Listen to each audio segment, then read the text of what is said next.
കൊല്ലം ജില്ലയിലെ കുളത്തുപ്പുഴ ശ്രീ ധർമ്മശാസ്ത്ര ക്ഷേത്രത്തിലാണ് ധർമ്മക്ഷേത്രയുടെ ഇന്നത്തെ പ്രദർശനം. തിരുവനന്തപുരം ചെങ്കോട്ട പാതയിൽ കൊല്ലം ജില്ലയിൽ കല്ലടയാറിൻ്റെ തീരത്താണ് ഈ മനോഹരമായ ക്ഷേത്രം സ്ഥിതി ചെയ്യുന്നത്.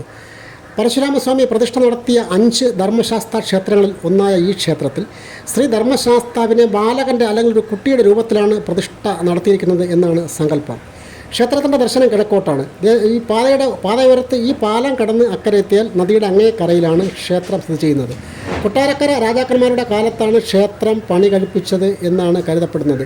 പരശുരാമസ്വാമിയാൽ പ്രതിഷ്ഠിക്കപ്പെട്ട ബാലശാസ്താവിൻ്റെ സ്വയംഭൂശില കാലപ്രവാഹത്താൽ എപ്പോഴോ ഒരു പ്രളയകാലത്ത് നശിച്ചു പോയതായി പറയപ്പെടുന്നു, കാണാതായി എന്ന് പറയപ്പെടുന്നു. അങ്ങനെ കാലം കഴിയവേ കൊക്കളത്തുമഠം നമ്പൂതിരിമാർ ഇതുവഴി വരുന്ന സമയത്ത് അവർ ഈ ഭാഗത്തെത്തുകയും ഇവിടെ തങ്ങി ആഹാരം പാചകം ചെയ്യുന്നതിന് വേണ്ടിയിട്ട് അടുപ്പ് കൂട്ടാൻ ശ്രമിക്കുകയും ചെയ്തു. അങ്ങനെ അടുപ്പ് കൂട്ടാനായി അവർ നദീ തീരത്ത് നിന്നും ലക്ഷണമൊത്ത 3 അടുപ്പിന് യോജിച്ച 3 ഒരുപോലുള്ള 3 കല്ലുകൾ തപ്പിയെടുത്ത് അടുപ്പ് കൂട്ടുന്ന സമയത്ത് അത് ഒരു കല്ല് ചേർച്ച പോരാതെ വരുന്നതായി മനസ്സിലാക്കി. ഈ കല്ല് അടുപ്പ് ക്രമപ്പെടുത്താനായി അവർ പല വഴികളും നോക്കി. കാരണം കല്ല് കുഴിച്ചു വയ്ക്കുകയും തിരിച്ചു മറിച്ചും ഒക്കെ വെച്ച് നോക്കി. പക്ഷേ എങ്ങനെ വെച്ചിട്ടും ഈ ഒരു കല്ല് അടുപ്പിന് ചേർച്ച ഇല്ലാവുന്നതിനാൽ ഈ കല്ല് പൊട്ടിച്ചു വയ്ക്കാൻ തീരുമാനിച്ചു.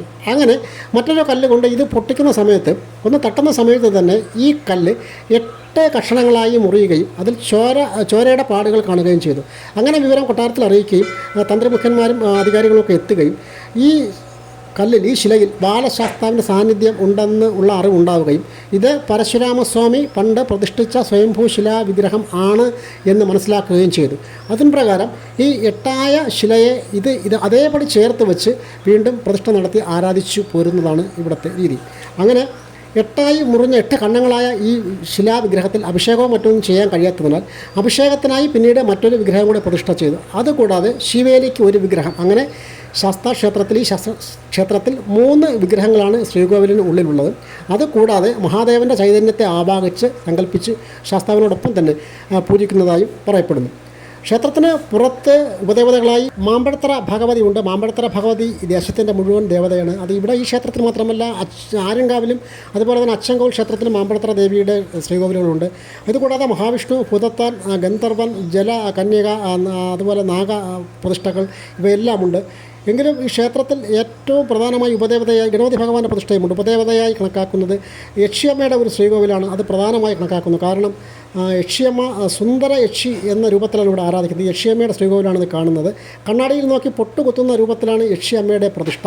യക്ഷിയമ്മയുമായി ബന്ധപ്പെട്ട് വളരെ ഐതിഹ്യം വലുതാണ്. ഏതായാലും ഇവിടെ സന്താനഭാഗ്യത്തിനും ബാലാരിഷ്ടത മാറാനും കുട്ടികളുടെ ദീർഘായുസിനുമൊക്കെ വേണ്ടിയിട്ടാണ് ഈ തൊട്ടിലും അതുപോലെ കരിവളയും ഒക്കെ ഇവിടെ നേർച്ചയായിട്ട് അർപ്പിച്ച് തൊഴുതു പോകുന്നത് യക്ഷിയമ്മയുടെ മുന്നിലെത്തി. പിന്നെ കാണുന്നത് നാഗർകാവാണ്. ക്ഷേത്രത്തിൻ്റെ ചുറ്റുമതിലിന് പുറത്താണ് നാഗർകാവ്. ഇവിടെ കാവുണ്ട്. കാവും കൂടെ ചേർന്നാണ് ഈ നാഗ പ്രതിഷ്ഠ വരുന്നത്. നാഗ രാജാവും നാഗ യക്ഷിയുമാണ് ഇവിടുത്തെ പ്രധാന പ്രതിഷ്ഠ.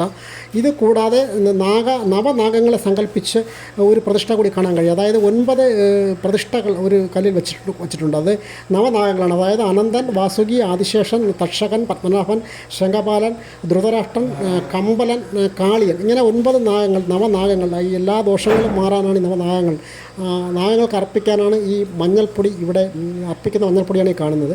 അങ്ങനെ നാഗങ്ങളുടെ പ്രതിഷ്ഠയും ഇവിടെ വളരെ പ്രധാനമാണ്. നാഗർകാവിൽ തൊഴുന്നതും വളരെ പ്രധാനമാണ്.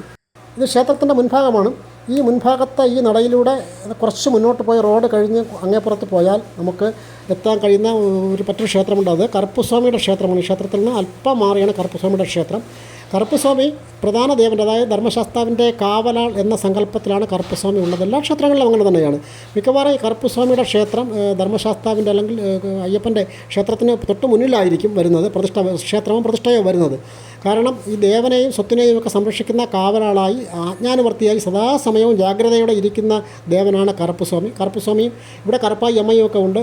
അപ്പോൾ ഈ പ്രധാന ദേവനെ തൊഴുന്നതിന് മുൻപ് കറുപ്പുസ്വാമിയുടെ ക്ഷേത്രമുണ്ടെങ്കിൽ അവിടെ കയറി തൊഴുതിട്ട് വേണം പ്രധാന ക്ഷേത്രത്തിലെത്താൻ. ഇനി അഥവാ നമ്മൾ പ്രധാന ക്ഷേത്രത്തിലാണ് ആദ്യം എത്തുന്നതെങ്കിൽ അത് കഴിഞ്ഞ് കറുപ്പുസ്വാമി അമ്പലത്തിൽ കൂടെ തൊഴുതിട്ട് വേണം പോകാൻ. എങ്കിലേ എപ്പോഴും ഈ ദർശനം പൂർണ്ണമാവുകയുള്ളൂ എന്നുള്ള ഒരു പ്രത്യേകത കൂടി ഉണ്ട്. കറുപ്പുസ്വാമിക്ക് വളരെ പ്രാധാന്യമാണ് ഈ ശാസ്താവുമായി ബന്ധപ്പെട്ട് ഉള്ള ചരിത്രത്തിൽ. കറുപ്പുസ്വാമിക്ക് വളരെ പ്രാധാന്യമാണ് ഉള്ളത്. തമിഴ് സങ്കല്പത്തിലാണ് കറുപ്പുസ്വാമിയുടെ ആചാരരീതികളെങ്കിലും ശാസ്താവ് നമുക്ക് മലയാളത്തിൻ്റെ രീതിയിൽ തന്നെയാണ് ശാസ്താവിൻ്റെ ആചാരരീതികളും മറ്റുമൊക്കെ ഉള്ളത്. കുളത്തൂപ്പുഴ എന്ന ഈ കുളന്തൈ പുഴയിലെ മറ്റൊരു പ്രധാന ചടങ്ങ് ഇവിടുത്തെ മീനൂട്ടാണ്.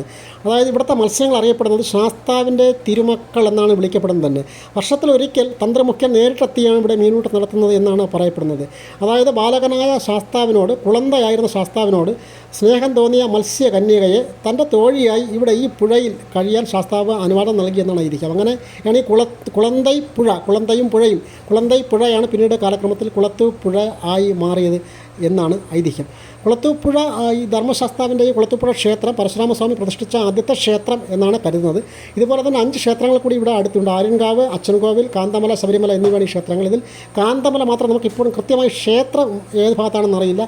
കാന്തമല ഉണ്ട്, അച്ചൻകോവിലും ശബരിമലയ്ക്കും ഇടയ്ക്കാണ് കാന്തമല വരുന്നത്. അതുകൊണ്ട് തന്നെ ഇവിടെ വരുന്നവർ ഈ ആര്യൻകാവും അച്ചൻകോവിലും കൂടി ദർശനം നടത്തുന്നത് ശാസ്താവിൻ്റെ 2 ഭാവങ്ങളെ കൂടി അറിയുന്നതിന് ഉപകരിക്കും. എം ഹരീന്ദ്രൻ, ധർമ്മക്ഷേത്ര.